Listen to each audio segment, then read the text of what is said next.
김큐의 경제뉴스 큐레이션. 저는 포너지기 배아량 리포터입니다.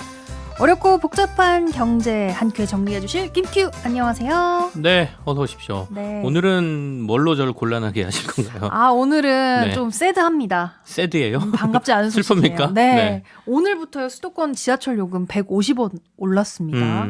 1,400원을 기본 요금으로 내야 되는데, 아니, 우유값도 올랐죠. 그리고 뭐 맥주, 주류 가격까지 오른다고 하던데요. 이 정도 되면은 뭐 내 월급도 눈치를 좀 채야 되는 거 아닌가요? 좀 올라줘야 되는데.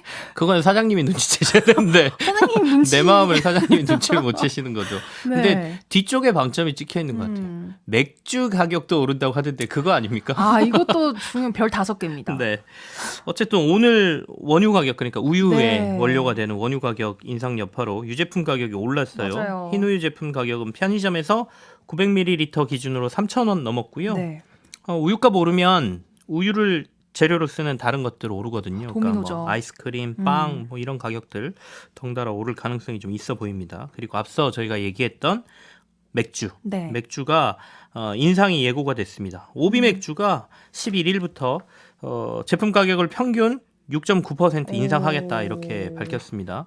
지난해 3월에 올렸으니까 1년 7개월 만에 맥주 가격이 또 한 번 인상되는 거고요. 네. 현재 1,250원 수준인 뭐 카스라는 제품 500ml 가격이 11일부터는 1,340원이 되는 거고요.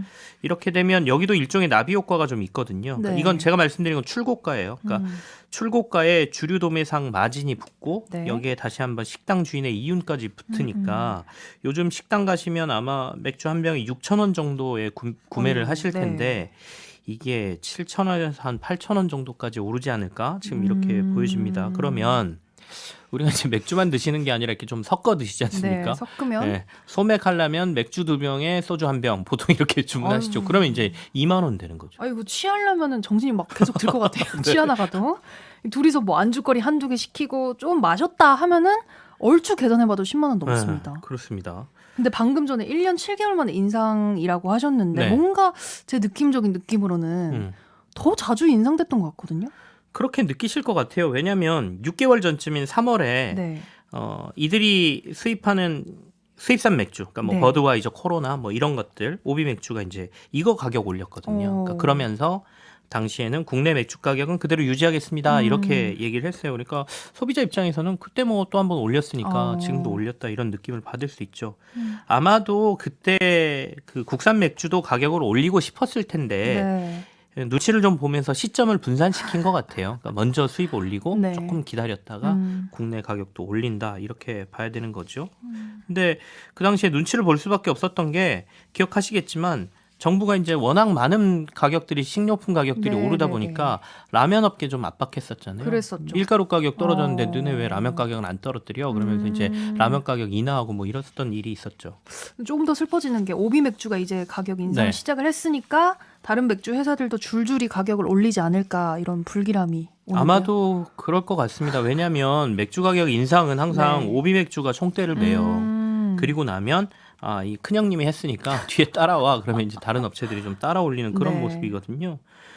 실제로 지난해에도 오비 맥주가 7.7% 가격 인상하고 난 다음에 하이트질로 롯데칠성이 한 8.2%까지 그 이후에 가격을 올렸거든요. 네. 근데 지금 이제 다른 업체들은 가격 인상 검토한 바 없다 이렇게 얘기는 하고 있습니다. 네. 근데 이 얘기는 앞으로도 검토하지 않겠습니다라고 얘기한 건 아니잖아요. 그러니까 당장 오늘부터 검토하면 인상은 그렇죠. 할 수 있다 이렇게 얘기도 할 수 있는 거죠. 근데 이번에 오비 맥주가 가격을 올리면서 어쨌든 소비자하고 정부의 눈치를 보고 있다라는 모양새는 조금 보여줬어요. 왜냐하면 자신들이 판매하는 것 중에 서민들이 가장 많이 사 먹는 제품이 캔 제품 500ml의 캔 제품인데 네네. 이거는 가격 올리지 않을게요. 서민들을 위해서 올리지 않을게요. 또 이렇게 얘기는 했어요. 근데 뭐 그나마 다행인가요? 큰 의미는 없다라고 보여지고요. 그리고 이들이 가격을 인상하는 이유는 매번 비슷합니다. 네. 팬데믹 이후에 글로벌 공급망 차질이 있었고 그러니까 원료하고 부자재 가격이 비정상적으로 급등했으니 이걸 좀 반영을 해야 되겠다. 비용 압박이 너무 심하다. 이렇게 얘기하고 있습니다. 생각해보면 주변에 안 오른 게 정말 찾기가 힘들 정도인데 네. 기업도 당연히 영향을 받긴 하겠죠. 그렇죠. 물론 영향은 없지는 않는데요. 다만 기업들이 우리 너무 어려워요라고 얘기하는 걸 네. 우리가 고지고대로 받아들이면 또 너무 순진한 게 아닐까라는 생각도 듭니다. 어떻게 들어야 왜냐하면 되나요? 네. 이거 들으시면 좀 화가 나실 수도 있는데 벌써 화가 나는데요? 오비맥주가 2021년 그러니까 물건 팔아서 낸 이익 이걸 영업이익률 비율을 영업이익률이라고 하는데요. 이게 19%였습니다. 그리고 나서 제품 가격 우리 너무 어려워요라고 해서 제품 가격 올렸거든요. 네. 제품 가격 올리고 지난해 영업이익률이 23%로 올라가요. 그러니까 이익 규모가 커졌다는 것과 이익률이 늘었다는 건 좀 다른 얘기거든요. 오, 네. 그러니까 물건 많이 팔면 이익 규모는 당연히 커지죠. 그런데 이익률은 비율이 올라가는 거니까 이게 그러니까 물건 팔고 나면 내가 10원 남기던 거 이제는 20원 남아요. 뭐 이런 얘기하고 똑같거든요. 그러니까 이들이 주장한 것처럼 원가가 올라서 우리는 미치는 장사하고 너무 어렵습니다라고 얘기하면 이익률이 떨어지거나 그냥 유지하는 정도가 돼야 되는데 네, 이게 네. 이익률이 올라버렸다는 거는 가격을 좀 많이 올렸다 또는 별로 어렵지 않았다 뭐 이런 해석도 가능한 거죠. 다른 업체들도 비슷합니다. 하이트진로는 어렵다고 가격을 지난해 올릴 때 상황 이전 상황하고 비교해 보면 네. 이들이 공개한 재무제표를 보면 그 사이 이들의 이익률이 계속 오르고 있었어요. 그러니까 2020년도에 영업이익률이 4.3%였는데요. 네. 2021년도에 7.9%로 올라가거든요. 그리고 2022년 3분기까지 9%까지 이익률이 올라가다가 4분기에 조금 안 좋아지면서 전년도하고 비슷한 7%대의 수익률이 나오긴 합니다. 그리고 증권가나 신용평가사들이 이 하이트진로를 평가한 걸 보면 이익률이 조금 주춤해진 건 네.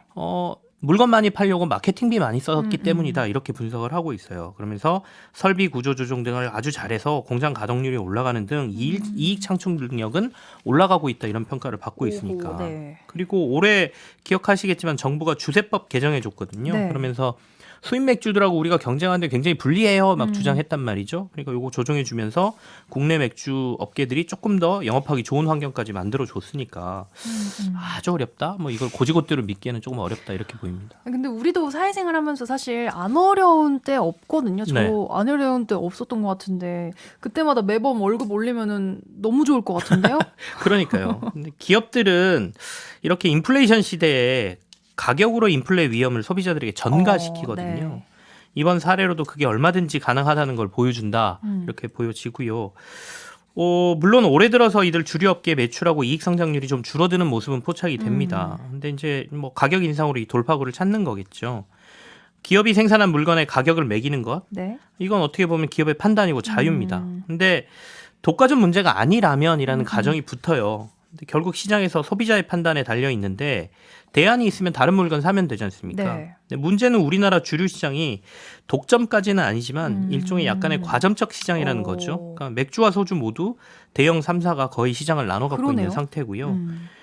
가격 담합으로 볼 수 있는 여지도 조금은 있다라고 보여집니다. 왜냐하면 한꺼번에 올리지는 않아요. 그렇지만 누가 한 명 올리면 시차를 두고 같은 비율로 올라가거든요. 그렇다면 뭐 자유긴 자유지만 이게 담합의 소지가 있다라고 하면 경쟁 당국이 이런 것도 좀 눈여겨보면서 소비자들의 피해나 권리도 좀 찾아줄 필요가 있지 않나 하는 생각이 듭니다. 이거는 제 주변 얘기인데 절대 제 얘기가 아닌데 네네. 이 맥주 가격이 10,000원 정도 가까워지니까 조금 돈을 더 못해서 차라리 독주 마시는 게 낫지 않나 이런 분이 있어요. 제 주변에.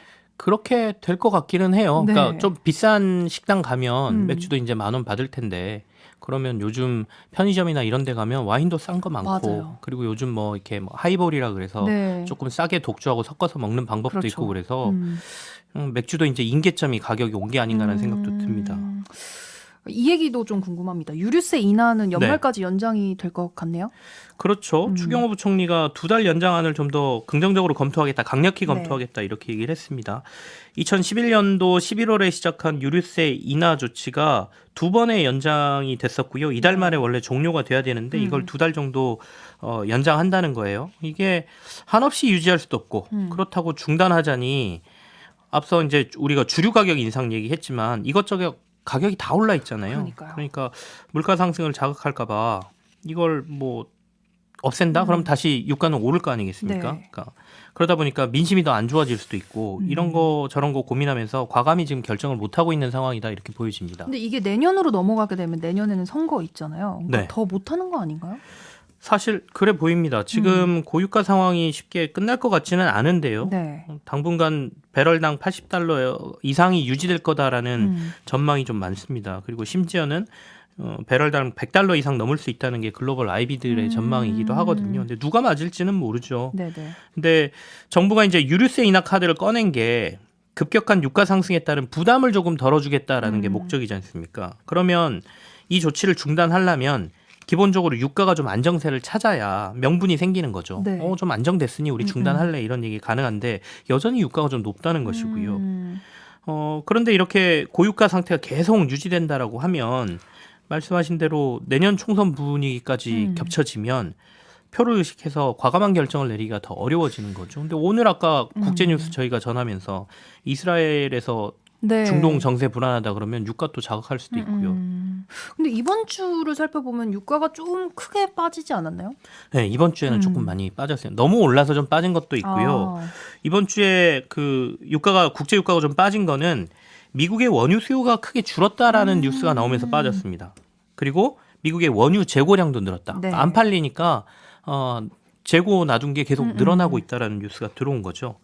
그럼 이게 무슨 얘기냐? 석유를 덜 쓴다는 거죠. 왜 석유를 덜 써? 경기 안 좋으니까. 경기 침체가 좀 있는 거 아니야? 네네네. 이런 우려가 나오면서 이번 주에 서부 텍사스산 유가 배럴당 90달러 넘었던 게 80달러 초반까지 지금 내려온 상황이에요. 근데 여기서 더 내려갈까에 대한 거는 논란이 좀 많아요. 앞서도 이제 글로벌 IB들이 80달러 이상에서 유지될 가능성이 높다 이렇게 네네. 말씀을 드렸지 않습니까? 견해가 조금 엇갈립니다. 아무래도 그리고 만약에 여기서 80달러 아래로 떨어진다 한들 그 떨어지는 이유가 경기 침체라면 이것도 딱히 달가워할 뉴스는 아니에요. 그렇죠.